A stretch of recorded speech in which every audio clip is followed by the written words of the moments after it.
Okay, real talk. Now, capitalism is like that friend who throws the best party but then leaves the planet on fire after the party is over. Because on one side, capitalism gives us smartphones, AI, TV, solar panels, and lot more. But then on the other side, it gives us fashion halls, landfills which are as big as size of a city, and CEOs who make money in a day which most people can't even make in a full year or some even in their lifetime. So here's the big question. Can a system which is built on growth, profit, and more and more and more, can it suddenly become sustainable? Some people say capitalism is fundamentally broken and requires a total reboot, while others say that profits, investments, and innovation is the only way that can save our planet. So today we are not going to do the capital is evil rant, nor are we going to gather the capitalism fan club over here. We are asking the real question about capitalism versus sustainability, which I think every Gen Z, millennial, or even every company running should ask it to themselves. And the answer can quite surprise all of us. So let's dive in.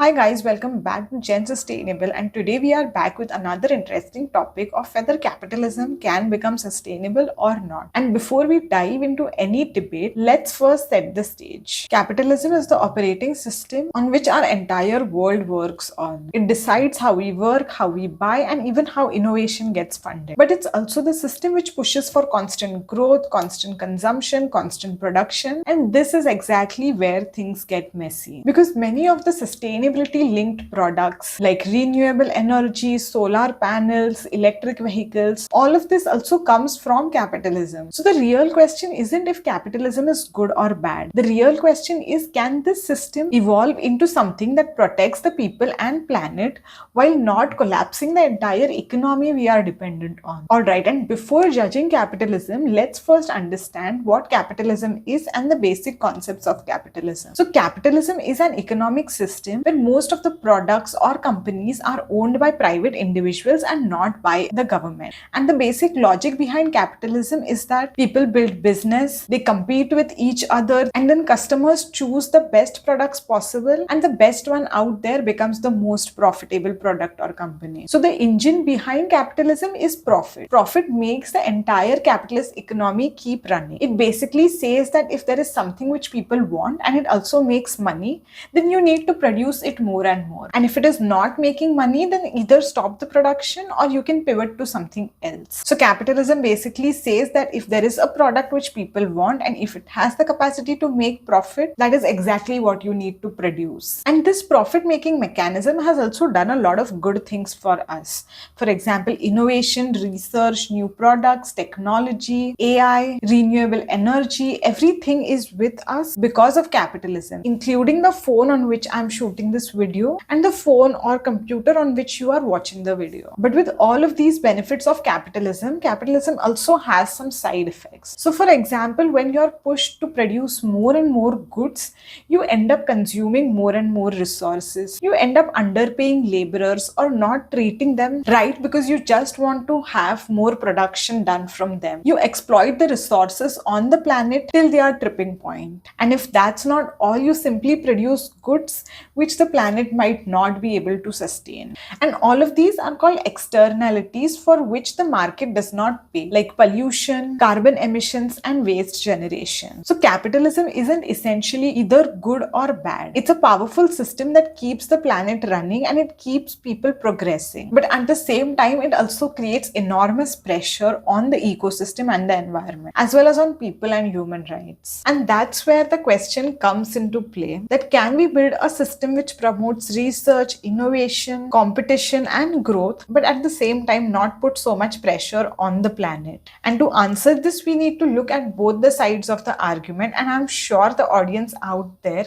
is quite divided on their thought process and reviews. So first, let's start with the side that says capitalism cannot be sustainable. Now, there are people who come from a school of thought who believe that capitalism and sustainability are like oil and water. They cannot really mix and form a homogeneous homogeneous compound. Now, capitalism naturally requires more and more growth for its survival, so there is more consumption, more production, more dependency on resources, while sustainability requires to use less and less of everything because it says we just have one planet and limited resources. So how can we keep growing on a planet which has limits on all of its resources? When economic growth demands more extraction, more land and more resources, the environment ends up paying the bills for it. And capitalism rewards companies for maximizing profit and not for minimizing environmental damage. So when a company has to choose between cheaper materials and sustainable materials, fair labor practices versus cheap labor availability, fast production versus responsible production, you can guess who ends up winning. And critics say that this trade-off makes capitalism incompatible with sustainability. Capitalism doesn't just encourage consumption, it celebrates it. Because in fast fashion, there are new trends coming each day, new technology giving us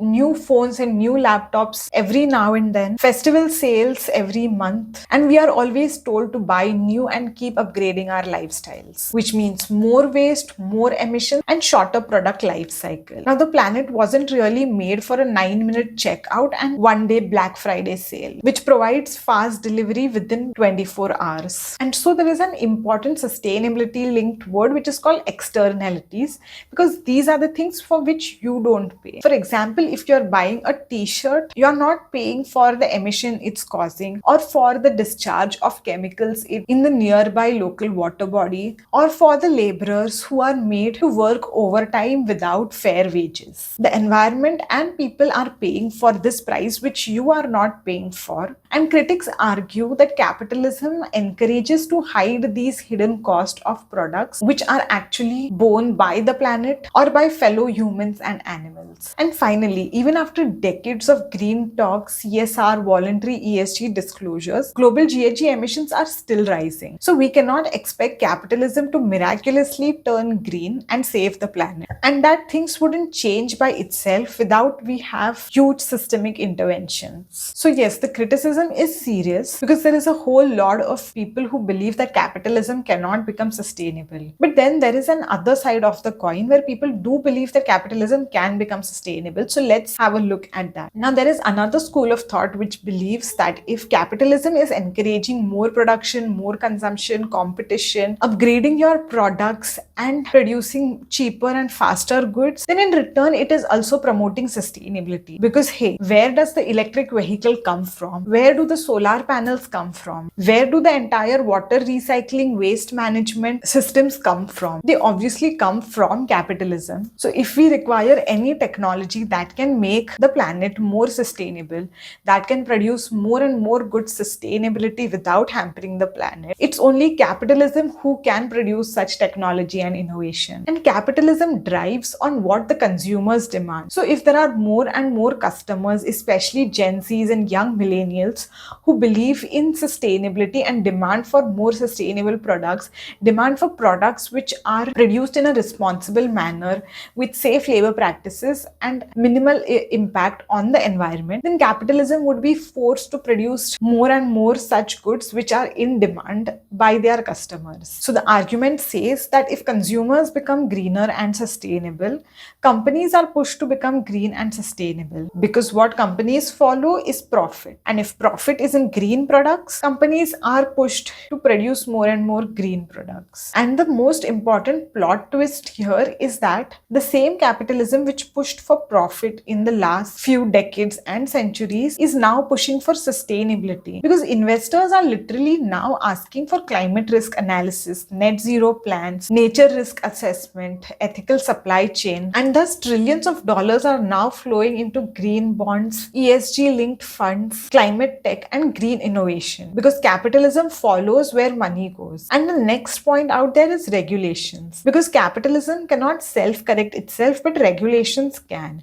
And when regulations push for carbon disclosure, carbon pricing, fair labor practices, then capitalism is also pushed in the same direction. And policies don't replace capitalism, but they shape it in a way that companies now focus on extended producer responsibilities, life cycle assessment, rather than just focusing on the numbers and financial return. And a lot of supporters say that capitalism is not one fixed concept, but it's flexible and evolving, and there are a lot of new concepts related to capitalism which are evolving, such as green capitalism, circular economy capitalism, stakeholder capitalism, and inclusive capitalism. Now, these models aren't obviously perfect, but they are still evolving and trying to create a balance where there is less destruction to the planet. Now, I'm sure you might be asking the question by now that, hey, all of this sounds perfect on paper, but then are there any real examples of capitalism and sustainability going hand in hand? So let's check out some real world examples for this. So first up, we have example of Denmark. Now, this country tried to pull something which most people felt was impossible. Denmark managed to grow its economy while actually cutting down on carbon emissions. And this is called decoupling, which is basically proving that you don't need to pollute more to grow more. But how did they do that? So they did this by investing in renewable energy, innovating in green technology, and promoting policies and creating policies that promote green businesses. Today, Denmark is a leading producer of green energy, and it is proving the world that capitalism can be competitive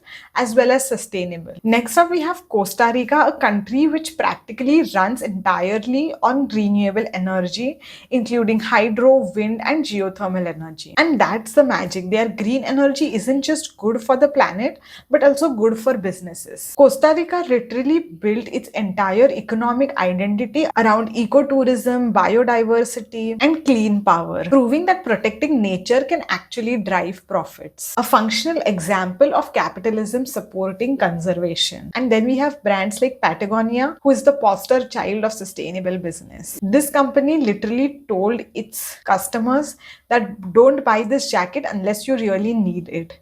And that is how their sales actually went up. Patagonia showed that a company can run along with prioritizing the planet, using recycled material, support activism, donate profits, and still be profitable. It's capitalism, but with conscience. And now let's talk about our very own country, India, where the solar market is actually booming. And this is not because of some charity, but because private companies are realizing that there is huge profit in the solar business, which has literally caused the solar market to boom in India. Solar became cheaper, so investors started pouring in more money. So developers competed to scale faster. And today, India has one of the lowest rates for solar powers in the world. This is capitalism accelerating green transition at a record speed. And finally, the circular economy shift, which is one of the most exciting shifts happening right now, because we are literally moving from buy, use, throw to reuse, recycle, refabricate, repair, rent, and resell. Now, these models are not just reducing waste, but are also creating new jobs and promoting for new technology. So this is capitalism reinventing itself and not replacing itself. So across countries and companies, we are seeing a glimpse of capitalism driving more and more sustainability. But let's be honest, these are impressive examples, but there is a huge difference between what is actually happening on scale. And this is where the real question lies. Can we design capitalism where sustainability becomes a default and not just an exception? So let's look at how the middle path can look like. So while we have seen all of the good part about capitalism and sustainability, let's see where capitalism is actually failing the planet. So first up, we have greenwashing. Now, companies talk about sustainability but actually don't preach it. They print reports on glossy pages but plant very few trees and cut much more. There is sustainability but only in PowerPoint presentations. And this actually reduces trust and slows the real progress we require. The next issue comes from supply chain, because let's be honest, companies literally have zero visibility on where and how their materials come from. From mining to manufacturing and shipping, environmental and social issues are hidden deep in the supply chain. And if you can't see the problem, it's very difficult to fix it. So in a way, the pollution, waste, and labor problem in the supply chain still remains unchecked. And let's face the hard truth. Sustainability is still the side project and not the main business. As long as a lot of companies still treat sustainability as a CSR activity and not a core business strategy. And as long as quarterly profits matter more than long-term planetary stability, sustainability will remain optional and not essential. And this is exactly where capitalism hits the wall, because this system rewards short-term thinking whereas sustainability requires long-term commitment. And sectors belonging to heavy industries like steel, fuel, cement, building material are the slowest to move, because it's not because they don't care, but because the technology is too expensive, too risky, and not yet profitable at scale. So while innovation is happening, the pace is nowhere close to what the climate timelines demand. And then we have wealth inequality, which undermines sustainability. Capitalism's inequality problem makes sustainability even harder. And when wealth is concentrated only at the top, sustainable options remain more expensive, vulnerable communities bear the worst climate impacts, and small groups make decisions which impact everyone. A sustainable future has to be an equal future for everyone, and right now capitalism struggles exactly with this. And the biggest reality check: even after decades of sustainability talks, GHG emissions are increasing each year, which means that the system isn't shifting fast enough, and voluntary corporate action is not delivering the results that we want to see. So at this point, we need capitalism which is not completely hopeless and still walks on the path of sustainability, which is regulated and responsible capitalism. So how can we achieve this regulated capitalism? So let's understand step by step. Now, the first step is to put boundaries around the market. In the past, capitalism operated with zero environmental boundaries, and so it kept on polluting and exploiting more and more resources. But here's what we need. If we want sustainable capitalism, we need to put a boundary on the amount of pollution capitalism can cause and the amount of resources it can use. So just like how traffic works best when we have signals, for sustainable capitalism, we can have carbon caps, plastic ban, water usage limits, pollution penalties, and mandatory recycling rates. That is how we can keep all of it under check. Step 2 is to price the real cost of pollution. Right now, many of the huge environmental damages or social inequalities are not priced into the products, which can be incorporated with the help of carbon caps, pollution taxes, extended producer responsibility, and mandatory take-back schemes. When companies have to pay for pollution, they innovate faster, cleaner, and smarter. Step 3 is reward sustainability and not just profit. So in this system of capitalism, you get reward for being sustainable. Like there are tax benefits for renewable energy systems, incentives for circular business models, low interest rate for climate tech, and reward companies who treat their workers fairly. So sustainability becomes a competitive advantage and not an extra burden. Step 4 is to make ESG transparent and non-negotiable, and this can be done with the help of all the reporting requirements that we have, and also with assuring that the data provided in this report is accurate and not greenwashed. Step 5 is to shift shareholder capitalism to stakeholder capitalism, which means that you not just take into account what your shareholders or investors demand, but you also take into consideration what your stakeholders expect from the product and the company. So in this way, you do not kill profit, but at the same time also create value for your stakeholders, including local communities, employees, customers, and regulators. Step 6 is encourage new and innovative circular business model.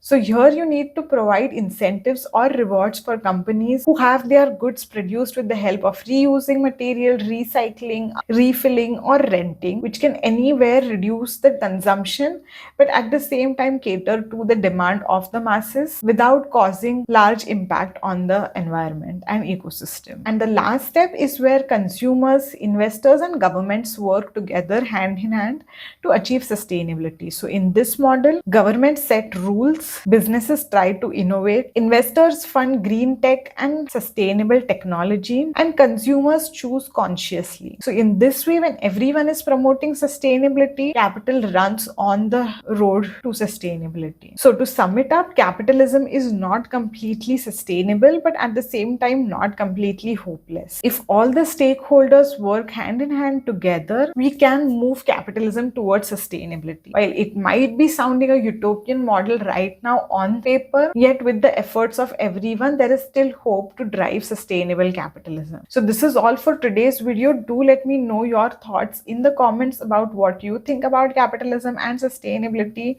and do share this video with everyone whom you think support capitalism or those who support sustainability.